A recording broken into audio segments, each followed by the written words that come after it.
Baiklah, untuk pengenalan, kajian ini telah dijalankan untuk mengetahui pandangan dan pendapat para pelajar tentang kaedah pembelajaran di atas talian dan bagaimana ia dapat mempengaruhi emosi pelajar ketika tempoh Perintah Kawalan Pergerakan (PKP).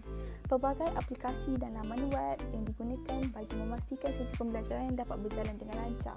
Aplikasi seperti Zoom, Google Meet, Skype dan Microsoft Teams digunakan walau bagaimanapun terdapat sedikit isu apabila para pelajar yang terkesan dengan kaedah pembelajaran ini mempunyai masalah dalam menyesuaikan diri dalam tempoh yang singkat dengan perubahan yang sangat drastik ini.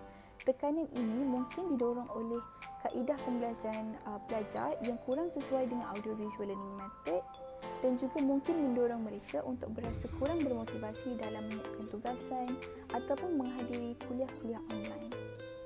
Kajian kami menumpukan kepada beberapa objektif yang ingin dicapai, iaitu yang pertama, menganalisis emosi pelajar terhadap pelaksanaan pembelajaran secara dalam talian semasa musim Perintah Kawalan Pergerakan. Yang kedua, mengenal pasti faktor-faktor utama yang mempengaruhi emosi pelajar ketika pembelajaran secara dalam talian. Yang ketiga, menguji tahap kesabaran pelajar dalam mengawal emosi ketika pembelajaran dalam talian dilaksanakan. Beberapa kaedah kajian yang telah kami gunakan sepanjang kajian kami dijalankan, iaitu yang pertama, kami menggunakan kaedah kuantitatif, iaitu dengan mengumpulkan maklumat dengan bertanya melalui satu set instrumen, iaitu soal selidik kepada satu sampel individu yang dipilih dari satu populasi yang ingin dikaji, iaitu daripada pelajar universiti di Malaysia. Dalam soal selidik tersebut, kami meminta responden untuk mengisikan bahagian demografi dan ingin kami kaji sejauh manakah persepsi mahasiswa terhadap kaedah pembelajaran online mempengaruhi emosi mereka sepanjang tempoh Perintah Kawalan Pergerakan. Yang kedua, kaedah yang kami gunakan adalah kaedah kualitatif, iaitu dengan menggunakan sumber internet sebagai sumber utama kami kerana Perintah Kawalan Pergerakan yang menghadkan pergerakan kami untuk bergerak ke perpustakaan yang berada di sekitar kawasan kami untuk mencari rujukan. Jadi, di internet kami telah menggunakan laman-laman web yang berautoriti, jurnal-jurnal artikel dan juga tesis-tesis yang telah dimuat naik oleh pensyarah dan juga pelajar daripada universiti di dalam Malaysia dan luar negara. Seterusnya, saya, Siti Amalina Farhana binti Azhar, pemegang kad matrik A170271, ingin membentangkan mengenai hasil kajian. Bahagian yang pertama, demografi responden. Di dalam bahagian ini terdapat 6 item.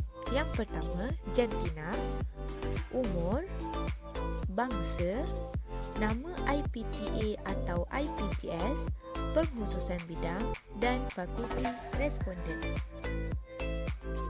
Seterusnya, bahagian yang kedua, persepsi mahasiswa terhadap kaedah pembelajaran online mempengaruhi emosi pelajar semasa COVID-19 dan pelaksanaan PKP. Antara persoalan yang disertakan di dalam borang soal selidik, yang pertama, persoalan mengenai adakah pembelajaran atas talian perlu diteruskan sewaktu musim COVID-19. Kekerapan yang tertinggi ialah setuju. Yang kedua ialah pernyataan mengenai jadual pelaksanaan kuliah dan kelas online adalah bersesuaian dan teratur. Kekerapan yang tertinggi ialah neutral. Seterusnya, penyataan tugasan yang diberikan sepanjang pembelajaran atas talian terlalu banyak. Kekerapan yang tertinggi juga neutral. Seterusnya, antara persoalan yang disertakan ialah mengenai persoalan adakah perlu sekiranya semester ini dibawa ke semester hadapan. Kekerapan tertinggi ialah tidak setuju.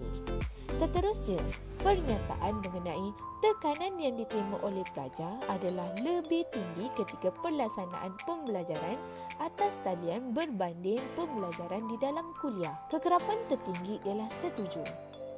Antara pernyataan lain ialah pernyataan mengenai pembelajaran atas talian menguji kesabaran dan emosi apabila masalah rangkaian jaringan timbul. Kekerapan tertinggi setuju. Seterusnya, pernyataan mengenai bahawa mahasiswa boleh mengawal emosi ketika menghadapi kesulitan pembelajaran secara atas talian. Kekerapan tertinggi neutral. Seterusnya ialah perbincangan hasil. Saya, Siti Huda Syamrisa binti Syed Ahmad, memegang nama matri A157317 akan membentangkan perbincangan hasil. Yang pertama, perbincangan daripada objektif utama. Kajian ini dijalankan untuk menganalisis emosi pelajar terhadap pelaksanaan pembelajaran atas talian. Untuk mengetahui sama ada kaedah pembelajaran atas talian mempengaruhi emosi atau tidak, ia dapat ditunjukkan melalui tekanan yang dihadapi pelajar semasa pembelajaran atas talian. Setelah melakukan analisis data, hasil kajian menunjukkan majoriti daripada responden bersetuju terhadap pernyataan bahawa tekanan yang diterima oleh pelajar adalah lebih tinggi ketika pelaksanaan pembelajaran atas talian berbanding pelaksanaan pembelajaran di kuliah. Selain itu, hasil daripada dapatan kajian juga menunjukkan bahawa cabaran yang dihadapi oleh pelajar telah menimbulkan kebimbangan dan rasa tidak puas hati dalam diri. Oleh itu, dapat dibuktikan bahawa pembelajaran atas talian semasa COVID-19 mempengaruhi emosi pelajar dan menunjukkan emosi yang negatif ketika menghadapi pembelajaran atas talian. Kedua, perbincangan daripada objektif kedua. Kajian ini dijalankan untuk mengenal pasti faktor-faktor utama yang mempengaruhi emosi ketika pembelajaran atas talian. Hasil kajian menunjukkan faktor utama yang mempengaruhi emosi ialah keadaan pembelajaran atas talian lebih sukar, tidak jelas dan rumit telah menimbulkan kekecewaan dalam kalangan pelajar. Segelintir bersetuju dengan faktor lain seperti tugasan yang banyak, masalah jaringan, masa yang terhad dan sebagainya. Faktor-faktor ini telah menyumbang kepada emosi yang negatif seperti rasa tidak puas hati, bimbang, kecewa dan sebagainya semasa menghadapi pembelajaran atas talian. Yang ketiga ialah perbincangan daripada objektif ketiga.